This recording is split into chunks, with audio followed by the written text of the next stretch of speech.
वालेकुम dear students, कैसे हैं आप। जैसा कि आप सबको मालूम है कि हम इस the spirit science academy official के ऊपर आपको ना सिर्फ first year second year English के लेक्चर डिलीवर कर रहे हैं, बल्कि ग्रामर की मुख्तलिफ़ चीज़ें भी जो ना सिर्फ इम्तिहानात में आती हैं बल्कि मुख्तलिफ़ टेस्ट के अंदर भी पूछी जाती हैं, वो आपको करवा रहे हैं। तो डायरेक्ट इनडायरेक्ट की फ़र्स्ट आर वीडियो आप हमारे चैनल पे अपलोड हो चुकी है, वो आप देख चुके हैं। तो उस वीडियो के अंदर उसका लिंक इंशाल्लाह आपको इस वीडियो की डिस्क्रिप्शन के अंदर मिल जाएगा। आपने उस वीडियो को भी देखनी है ताकि इस वीडियो की आपको अच्छी तरह समझ आ सके। और अगर आपने अभी तक हमारा चैनल सब्सक्राइब नहीं किया तो चैनल को ज़रूर सब्सक्राइब करें, साथ ही बेल आइकन को भी ज़रूर क्लिक करें ताकि नए नोटिफिकेशन आपको मिलते रहें।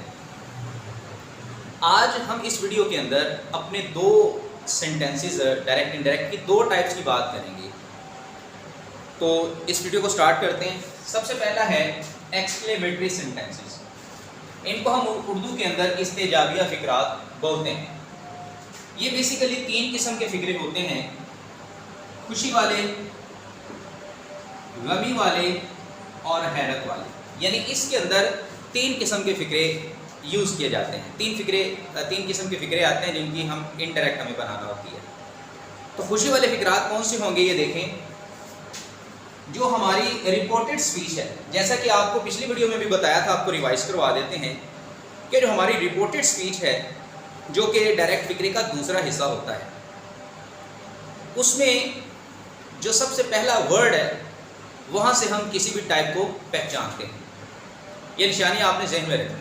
ये तमाम किस्म के एग्ज़ाम के ऊपर लागू होती है। रिपोर्टेड स्पीच का जो पहला वर्ड है वहाँ से हम फ़िक्रे की पहचान करते हैं कि कौन सी टाइप का है। तो अगर रिपोर्टेड स्पीच का सबसे पहला वर्ड वाओ, हुर्रा, ये अगर आपको वर्ड नज़र आए तो वो खुशी वाला फ़िक्रा होगा।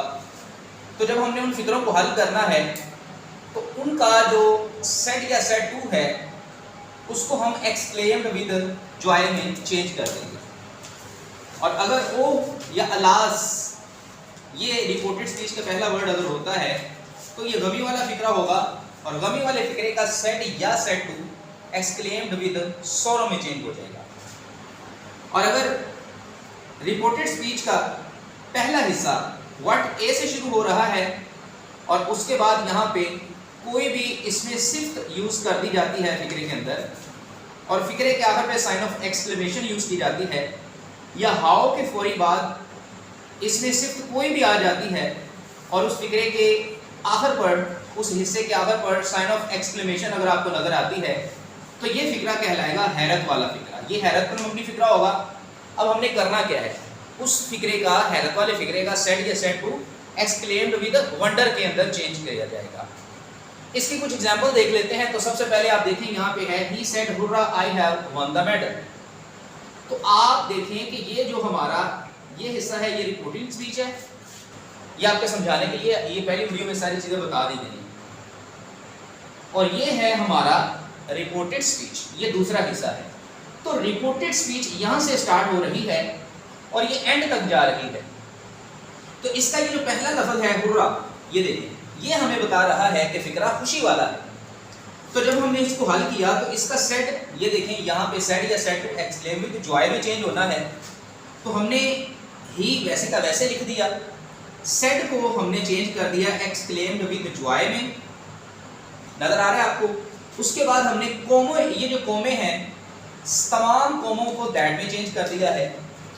और ये फर्स्ट पर्सन था आई, इसको हमने पहले हिस्से के सब्जेक्ट में चेंज कर दिया ही के अंदर। तो आई की जगह पर ये देखें ही आ गया। हैड को हम हैड बना देते हैं, तो ये देखें हैड आ गया। और वन द मेडल, ये वर्ड वैसे ही आगे लिख दिए जाएंगे, इनमें कोई ऐसा वर्ड नहीं है जो चेंज होगा।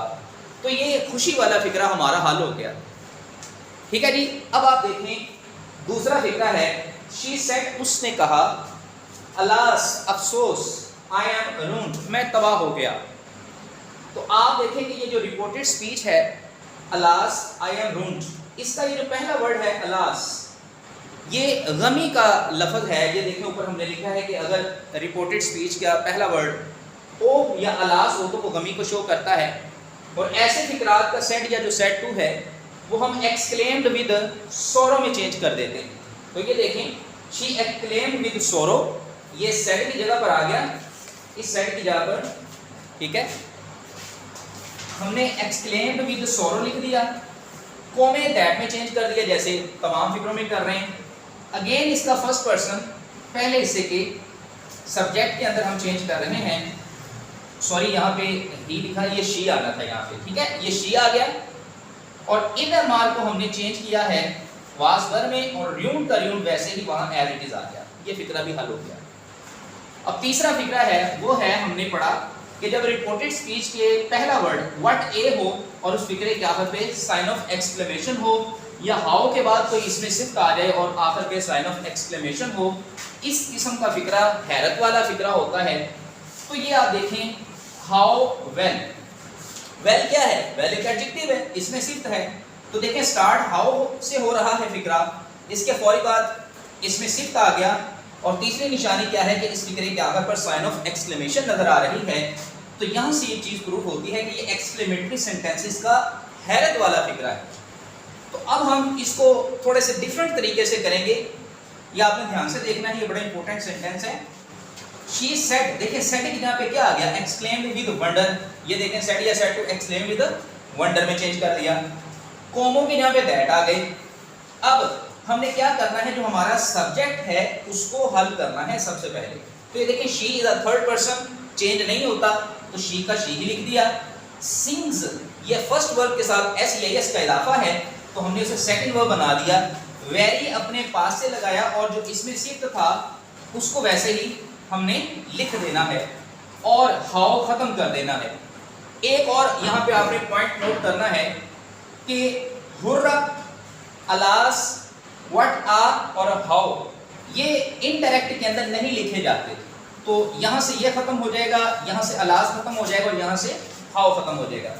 हमारी नेक्स्ट और लास्ट टाइप है इंपेरेटिव सेंटेंसेस, हुक्मिया फिक्रा। इसके अंदर भी कुछ नेचर्स ऑफ सेंटेंसेस पाई जाती हैं। तो आप देखें फर्स्ट नेचर क्या होगी, वही बात कि जो रिपोर्टेड स्पीच का पहला वर्ड है वो आपको प्लीज नजर आएगा। अगर प्लीज नजर आ जाए तो आपने क्या करना है, सेड या सेड टू को आपने रिक्वेस्टेड में चेंज कर देना है, और दूसरी बात कोमे टू में चेंज होने हैं। ये वाहिद एक ऐसी टाइप है जिसमें कोमे टू के अंदर चेंज होते हैं, वरना दैट में ही चेंज होते थे, या सिंगल सवालिया में इफ में चेंज होते थे, ठीक है जी। अब देखें, और अगर फिक्रे के दूसरे हिस्से का पहला वर्ड, रिपोर्टेड स्पीच का पहला वर्ड अगर डू नॉट हो, लेकिन डू नॉट के फौरी बाद वर्ब आनी चाहिए, ठीक है, तो ये बात आपने याद रखनी है। डू नॉट के फौरी बाद अगर वर्ब आ जाए तो ये भी हुक्मिया फिक्रा होगा, लेकिन इसमें सेंस कौन सी पाई जाएगी, नेगेटिव सेंस, यानी ये हुक्मिया मनफी फिक्रा होगा जिसमें किसी काम को करने से मना किया जाता है। तो उसका सेड या सेड टू हमने फॉरवर्ड में चेंज कर देना है, कोमे इस फिक्रे के भी टू में चेंज करने हैं। और अगर रिपोर्टेड स्पीच का पहला वर्ड लेटस से स्टार्ट होता है तो फिर हमने प्रपोज या सजेस्टेड या एडवाइज्ड भी यहाँ पे हम लिख सकते हैं वर्ड, ये भी आ सकता है। लेकिन आपने याद रखना है कि जब लेटस वाला फिक्रा होगा तो हमने जो सेड या सेड टू है वो ये सजेस्टेड, प्रपोज या एडवाइज में चेंज करने का, कोमे टू में नहीं दैट में ही चेंज करने हैं। इनकी एक एग्जांपल आपके सामने लिखी है, इसको ध्यान से समझें। She said to me please help me. तो देखिए यहाँ से जैसे कि हम तमाम फिक्रों में समझते आ रहे हैं, रिपोर्टेड स्पीच का पहला वर्ड वो आपको निशानी बताता है। तो देखिए प्लीज हेल्प मी, प्लीज ये एडवर्ब के फौरी बाद हमें first form of the verb नजर आ रही है, और ये निशानी होती है first form of the verb जब से किसी फिक्रे के शुरू में आ जाए तो वो इंपेरेटिव सेंटेंस होता है। इसकी नेचर कौन सी है, रिक्वेस्ट पाई जा रही है इसके अंदर। तो देखें सेड टू को रिक्वेस्टेड में चेंज कर दिया, मी का मी वैसे आ गया, मी को चेंज नहीं किया। इन कोमों की जगह पे देखें टू आ गया है, ठीक है, ये आपने ऊपर नोट किया। उसके बाद अब हमने क्या करना है, इस प्लीज को खत्म कर देना है, क्योंकि रिक्वेस्टेड का वर्ड पहले ही आ गया है और प्लीज का मतलब भी यही होता है। तो ये वर्ड आपने रिपीट नहीं करना। तो टू के बाद आप सबको पता है कि first form of the verb as a infinitive use की जाती है, तो ये हमने लगा दी। और मी फर्स्ट पर्सन था, ये यहाँ मिस्टेक है, यहाँ हमने हर लिखना है। तो फर्स्ट पर्सन की ये जो चीज़ है मी है, इसको पहले हिस्से के सब्जेक्ट में चेंज कर देना है। Me as a objective use हो रहा है, शी यहाँ पे ज़्यादा सब्जेक्टिव है, तो इनडायरेक्ट के अंदर उसे ज़्यादा ऑब्जेक्टिव लिखेंगे तो यहाँ हर आ जाएगा। दूसरा फिक्रा देखें, she said to me do not waste your time, उसने मुझसे कहा अपना वक्त ज़ाया मत करो। तो आप अगर यहाँ पे देखें, जैसे अभी आपको कुछ देर पहले बताया कि रिपोर्टेड स्पीच का पहला वर्ड अगर डू नॉट हो और उसके फौरी बाद अगर first form of the verb नजर आए तो हम उसको हुक्मिया फिक्रा तस्वुर करते हैं। ये प्रेजेंट इंडेफिनिट का वो वाला फिक्रा नहीं है जिसके अंदर डू नॉट या डज नॉट आता है, ये वो फिक्रा है जो डू नॉट से स्टार्ट होता है। तो देखें हमने डू नॉट लगा दिया, उसके फौरी बाद डू नॉट लगा हुआ है और फिर फर्स्ट फॉर्म भी हमें दिख रही है, तो ये है हमारा इंपेरेटिव सेंटेंस का हुक्मिया मनफी फिक्रा जिसमें किसी काम को करने से मना किया जा रहा है। तो देखें सेड टू को फॉरबेड में चेंज कर दिया। अच्छा, फॉरबेड के अंदर आपने याद रखना है हुक्म भी आ जाता है और मनफी वर्ड दोनों ही आ जाते हैं। तो अब हमने ये देखें मी का मी लिखा, कोमा की यहाँ पे टू लिखा। अब क्या करेंगे, ये डू नॉट दोनों ही खत्म हो गए क्योंकि फॉरबेड के अंदर हुक्म और मनफी तासुर दोनों ही मिक्स होके आ गए। तो वेस्ट का वेस्ट वैसे लिख दिया। योर हमारा सेकंड पर्सन है, इसको हम चेंज करते होते हैं पहले से के ऑब्जेक्ट में। ऑब्जेक्ट क्या है, मी। यू की पोजेसिव केस योर है, मी की पोजेसिव केस माई हमने लगा दी और आगे टाइम का वर्ड टाइम लिख लिया। थर्ड फिक्रा है, Afshan said let us go for a picnic, आओ पिकनिक पे चलते हैं। तो यहाँ पे देखें लेट अस से फिक्रा स्टार्ट हो रहा है, तो ऐसा फिक्रा डायरेक्ट इनडायरेक्ट में ऐसा फिक्रा जिसकी रिपोर्टेड स्पीच लेट अस से स्टार्ट हो रही हो, वो कौन सा होता है, वो होता है इंपेरेटिव सेंटेंस जिसमें तमाम सबको मशवरा दिया जाता है कि आओ मिलके ये काम करें। तो हमने देखे इसका सेट या सेट टू, इसमें सजेस्टेड या प्रपोज्ड ये आ सकता है। कोमे इसके दैट में चेंज कर दिया जैसे ऊपर आपको बताया था। और फिर हमने क्या करना है, हमने दे अपने पास से लगाना है ताकि वो मीनिंग पूरा हो जाए कि आओ मिलके ये काम करते हैं। तो दे अपने पास से लगाया और फिर आपने एक और वर्ड ऐड करना है शुड। ये दोनों वर्ड आप याद कर लें कि दे शुड आना ही आना है लेटर्स वाले फिक्रों में। उसके बाद लेटर्स खत्म हो गया, फिर हमने क्या करना है, दो से फिक्रा शुरू कर देना है। देखें शुड के बाद first form of the verb भी आती है, तो वो वैसे का वैसे आ गया, फॉर भी वैसे का वैसे आ और पिकनिक भी वैसे का वैसे यूज कर दिया गया। तो डियर स्टूडेंट्स, अल्लाह की मेहरबानी से हम अपनी इस दो वीडियो के अंदर डायरेक्ट इनडायरेक्ट का तमाम सेंटेंसेस हल कर चुके हैं, इनकी टाइप्स को अच्छी तरह समझ चुके हैं। इंशाल्लाह कोशिश करेंगे कि आपको इसकी प्रैक्टिस भी करवाई जाए। बाकी अगर आपको किसी किस्म की कोई बात अगर समझ ना आई हो तो आप कमेंट सेक्शन में कमेंट करके ज़रूर पूछ सकते हैं, इंशाल्लाह आपको जवाब दिया जाएगा। इस तरह की मज़ीद अच्छी अच्छी वीडियो देखने के लिए आपसे दोबारा रिक्वेस्ट है कि हमारे चैनल को सब्सक्राइब ज़रूर करें, बेल आइकन को भी ज़रूर क्लिक करें। मिलेंगे नेक्स्ट वीडियो के अंदर, तब तक के लिए अल्लाह हाफिज़।